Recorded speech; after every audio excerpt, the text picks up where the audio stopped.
Sa atin pong pag-aaral ngayon, magfo-focus po tayo sa mga salitang lumalabas sa ating bibig. Ano ang lumalabas sa bibig mo bilang Kristiyano? Blessings ba o cursings? Alam mo ba na ang iyong buhay ay suma total ng mga salitang sinasabi mo? Kaya mag-iingat tayong mabuti sa mga sinasabi po natin dahil kahit sabihin natin na binabawi ko na yung sinabi ko, sa totoo lang, maaring nakapanakit na tayo. Now, you see, what you confess, you will possess. What you say is what you get. Ang pamagat po ng pag-aaralan natin ngayon ay kapangyarihan ng iyong salita. Maaring hindi natin namamalayan pero sa totoo lamang meron pong power sa ating pong mga sinasabi. Kaya gamitin mo ang iyong bibig bilang instrumento ng buhay at hindi ng kamatayan. Doon po sa Aklat ng Kawikaan, Kabanatang 18, talatang 21 nakasulat, ang salita ng tao ay makapagliligtas ng buhay o kaya ay makamamatay. Kaya mag-ingat sa pagsasalita sapagkat aanihin mo ang mga bunga nito. Ang mga salita mo ay mahalagang sangkap sa iyong aanihin. Kaya huwag mong hayaang maging hadlang sa iyong breakthrough ang mga negatibong salitang lumalabas sa iyong bibig. Salita ng Diyos ang ipahayag mo. Iyon ang napakahalaga. Ngayon, tingnan po natin kung ano ang sinasabi ng salita ng Diyos tungkol sa ating mga sinasabi. Ano po? Atin pong babasahin ang nakasulat sa aklat po ng Marcos, Kabanatang 11, mga talatang 12 hanggang 14. Pagkatapos lalaktawan natin 15 hanggang 19 at tayo po ay magpapatuloy sa talatang 20 hanggang 24. Hinihiling ko po sana ang inyong pakikinig. Ano po? Ganito pong nakasulat, kinabukasan nang umalis sila sa Betania, pabalik sa Jerusalem, nagutom si Jesus. May nakita siyang isang madahong puno ng igos. Kaya nilapitan niya ito at tiningnan kung may bunga. Pero wala siyang nakita kundi mga dahon dahil hindi pa panahon ng mga igos noon. Sinabi ni Jesus sa puno, kinausap niya yung puno, mula ngayon, wala nang makakakain ng bunga mo. Narinig yon ng mga tagasunod niya. At sa verse 20, kinaumagahan nang pabalik na silang muli sa Jerusalem, nadaanan nila ang puno ng igos at nakita nilang tuyong-tuyo na ito hanggang sa ugat. Naalala ni Pedro ang nangyari kaya sinabi niya, Guro, tingnan niyo po ang puno ng igos na isinumpa niyo. Natuyo na. At sa verse 22, sinabi ni Jesus sa kanila, sumampalataya kayo sa Diyos. Sinasabi ko sa inyo ang totoo. Kung may pananampalataya kayo, maaari niyong sabihin sa bundok na ito, lumipat ka sa dagat. At kung hindi kayo nag-aalinlangan, kundi nananampalatayang mangyayari yon, mangyayari nga ang sinabi niyo. Kaya tandaan nyo, anuman ang hilingin nyo sa Diyos sa panalangin, manampalataya kayong natanggap na ninyo ito at matatanggap nga ninyo. Kapatid kaibigan, ang mga salita mo'y nagtatakda ng quality ng iyong buhay. Kung hindi mo gusto ang quality ng buhay mo ngayon, baguhin mo ang mga sinasabi mo. Baguhin mo ang pananalita mo. Ingatan mong mabuti ang lumalabas sa iyong bibig. Dahil pag ginawa mo ito, makakaiwas ka sa mga gulo. Atin pong basahin na nakasulat sa Aklat ng Kawikaan 21:23. Ang taong nag-iingat sa kanyang mga sinasabi ay nakakaiwas sa gulo. Ilan ng krimen ang atin pong nabalitaan na nagsimula lamang sa maanghang na pananalita. Mga pananalitang talagang walang habas kung sabihin, ano po, wala na talagang sinisino. So kailangan nating makaiwas sa gulo at ang isang paraan dyan ay mag-ingat po tayo sa ating mga sinasabi. Marami sa kaguluhang nangyayari sa buhay ay resulta po ng mga salitang walang kabuluhan, walang katuturan, walang kwenta at mga salitang nakakapanakit nga po ng kalooban. Naalala ko tuloy yung amin pong nasaksihan. Kami po'y galing ng Makati, pauwi po kami sa bahay, sa Rosario po yon. Nung isasara ko na po yung gate, buti na lamang at nakapasok na sila Cecil, si JC. Nagulat na lang kami kasi may nagsisigawan at doon po nagpatayan sa mismong gate namin na hindi ko pa po naisasara. Supposedly, yung biktima dapat papasok po sa aming bakuran, pero inabol po siya ng aso o sinalubong siya ng aso, so natakot siya, natigil siya, doon po siya pinagtataga hanggang sa po ay mamatay. Ang pinagmulan, kantsawan, binubuli niya yung ika nga nakapatay sa kanya. At dahil doon, wala na siyang buhay. Nakakaawa. Pero ilan na po yung nabalitaan kong ganyan dahil lang sa kantsawan, dahil lang sa mga, alam mo na, biruan na walang katuturan, nakakapanakit na pala ng kalooban, napikon na, nagpapayan na. So ingatan po natin yun. Kaya tayo po'y pinaalalahanan sa aklat po ng Colossus 4:6. Sikapin ninyong laging maging kaaya-aya at kapakipakinabang ang inyong pananalita sa kanila at matuto kayong sumagot ng tama sa lahat ng tao. Kaya sinabi rin po sa atin ng Bible that we should be slow to speak, but quick to listen, slow to become angry. You see, your mouth can work for or against you. Ibabatay sa mga salita mo kung parurusahan ka o hindi. Doon po sa aklat ng Mateo 12:36 to 37, nakasulat, tinitiyak ko sa inyo na sa araw ng paghuhukom, mananagot ang bawat isa sa mga walang kwentang salitang binitawan niya, sapagkat ibabatay sa mga salita mo kung parurusahan ka o hindi. Now, kaibigan, dahil sa ang Diyos ang iyong kanlungan, ang iyong protector, wala kang dapat ikatakot na ipahayag ang iyong pinaniniwalaan, especially ang iyong pananampalataya. So magsalita ka gamit ang iyong faith o pananampalataya. Dapat nakaayon o naka-align ang ikino-confess natin sa salita ng Diyos.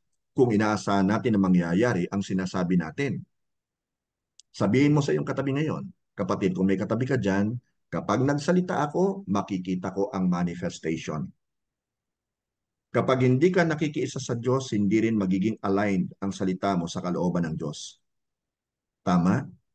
Ang iyong mga negatibong pananalita ay hahadlang sa mabuting hangarin ng Diyos na mangyayari sa buhay mo. Kaya watch out. Doon po sa aklat ng Malakias 3:13, nakasulat, sinabi pa ng Panginoon, masasakit ang inyong sinabi tungkol sa akin, pero itinatanong nyo, anong sinabi naming masakit tungkol sa inyo? Alam mo, hindi natutuwa ang Diyos sa mga sinasabi mong kontra o lihis, salungat sa kanyang salita. Sa Malakias 2:17, nakasulat po, sawang-sawa na ang Panginoon sa inyong mga sinasabi. Pero itinatanong pa nyo. Alam nyo, ang Lord natin ay very patient, di ba? Pero dito mababasa natin sawang-sawa na ang Panginoon sa inyong mga sinasabi. Pero itinatanong pa ninyo, ano ang kinasasawa niya sa amin? Sinasabi nyo na mabuti sa paningin ng Diyos ang lahat ng gumagawa ng masama at natutuwa siya sa kanila. Pakutyan yung sinasabi, nasaan na ang Diyos ng katarungan? Ang power of agreement ay maire-release po kapag nagsasalita tayo ng ayon sa salita ng Diyos. Tanong, paano magsasama sa paglalakbay ang dalawang tao kung hindi sila magkasundo? Actually, yan po ay mababasa natin sa aklat ng Amos 3:3. Maaari bang magsama sa paglalakbay ang dalawang tao kung hindi sila magkasundo? Of course, pwedeng magsama pansamantala pero hindi magtatagal kasi wala silang pagkakasundo eh. Kung isipin nga lamang natin, di ba, ang sinulong ng ating presidente ngayon, nung siya nangangampanya ay unity. Unity nga yung pangalan ng kanya. Pero ngayon, nagkakawatak-watak na. So it seems, di ba? So mahirap silang magsama kasi sila nagbabangayan na eh. Nawa maayos po ang kanilang mga relasyon sa isa't isa para naman hindi madamay yung mga pangkaraniwang Pilipinong tulad mo at tulad ko at ang ating bayan. Paano manggagaling ang blessing and cursing sa iisang source? Ang pagpapala ay pagsasabi ng positibo o mabuti. Ngunit ang pagsumpa ay pagsasabi ng negatibo o masama. Tandaan mo ito. Mga salita lamang actually ang layo mo sa iyong anihin eh. Di ba? Iko-confess mo lang eh. Of course, ipamumuhay mo rin. Pero nagsisimula sa confession mo. Now, sabihin mo sa iyong sarili, malapit na ang aking anihan o anihin. Malapit na akong umani. Dapat maging positibo tayo. Hindi yung sasabihin natin, ako, El Nino, delikado na naman ako. 'Di ba? Masisira na naman yung aking mga pananim. Dapat hindi ganoon ang lumalabas sa atin. Maging positive pa rin tayo although meron talagang banta ng El Nino at meron na nga pong nangyayaring El Nino ngayon. Dapat positibo pa rin ang atin pong sinasabi. Now, ang tanong, naniniwala ka ba sa mga sinasabi mo? O baka basta mo na lang ito sinasabi, pero deep inside, hindi mo naman talaga ito iniisip na mangyayari. Kumbaga, nandudun din sa yung pagdududa o kakulangan ng pananampalataya o walang pananampalataya, pero sinasabi mo lang. Now, kung naniniwala ka sa sinasabi mo, tandaan mo ito, mangyayari yon. Okay? Naalala ko tuloy, ito hindi biro pero nung nakita ko si Cecil nung kami nasa school, ay talaga namang ako po ay na love at first sight yata eh. Dahil nakita ko yung aking kaibigan, si Evans, kabarkada ko yun noon, nung college ako, tinuro ko si Cecil, sabi ko sa kanya, Evans, yung nakikita mo yun, yun ang gusto ko maging asawa. O nangyari nga, kasi sinabi ko eh, di ba? So, iba talaga yung kino-confess mo eh, pagkatapos ginagawa mo ng paraan. It will come to pass, it will manifest itself, mangyayari talaga yon. Kaya isaalang-alang po natin at isipin nating mabuti ang sinasabi natin. Piliin mong mabuti yung mga salitang binibitawan mo. Huwag mong kalimutan, what you confess, you will possess. What you say, you will get. Dahil maingat po si Jesus sa mga sinasabi niya, mabilis niyang nakuha yung mga resulta eh. 'Di ba? Kagaya noon sa puno ng igo, sinabi niya, wala na makakatikim ng bunga mo. Kinabukasan, nagulat ang mga apostol hanggang ugat, tuyong-tuyo. Imagine mo yun, immediate talaga o maaaring actually instantly, nakatalikod na lang sila mga disciples, hindi nila nakita yung pagiging lanta na at tuyo na ng puno ng igos, ng mga dahon niya. So kapatid, iwasan nating gumamit ng mga negatibo at walang kabuluhang salita. Hindi tayo makakaasa na tayo magsasalita ng negatibo pagkatapos ang babalik sa atin ay positibo. No way. Kung ano ang tinanim mo, yun ang aanin mo. Nagtanim ka ng negatibo, negatibo rin ang aanin mo. Tama? So mag-iingat tayo. There is power in the tongue, so to speak. Now, iwasan po natin, kapatid kaibigan, iwasan nating gumamit ng mga salitang hindi nakakapagbigay ng lakas. Ipahayag mo mga salita ng Diyos. Kung hindi, mabuti pang huwag ka na lang magsalita. Again, naalala ko na naman si Cecil. Dahil nung kami po ay mag-boyfriend pa lamang, pag ako'y inis na inis, eh di kung ano-anong mga negatibo yung sinasabi ko, talagang naghahanap na ako ng away. Pero ang sinasabi sa akin lagi ni Cecil ay pag wala ka namang salitang mabuting sasabihin, huwag ka na lang magsalita. Yan ang madalas kong naririnig sa kanya. Hanggang ngayon naaalala ko yan. Now, ipahayag mo ang salita ng Diyos. So kapatid kaibigan, bago ka magsalita, isipin mo munang mabuti ang sasabihin mo. Think twice or even thrice. Tingin mo sa Holy Spirit na gabayan ka sa iyong pananalita, sa iyong pakikipag-usap sa iyong kapwa. Araw-araw basahin mo ng malakas ang salita ng Diyos para naririnig mo. I-recite mo ang kanyang salita habang ikay naglalaba o kaya ikay namamlansya, nagluluto, naglalakad ka ba o nag-aabang ka ng masasakyan, nasa inyong bahay ka ba, school o trabaho, it doesn't really matter eh. Basta ang mahalaga doon, always confess the word of God. Ito kasi maglilinis sa ating isipan eh. At magiging positibo tayo. At mababago yung ating pananaw sa buhay. Ngayon, sabihin mo ito yung sa iyong sarili. Bago ka matulog ha.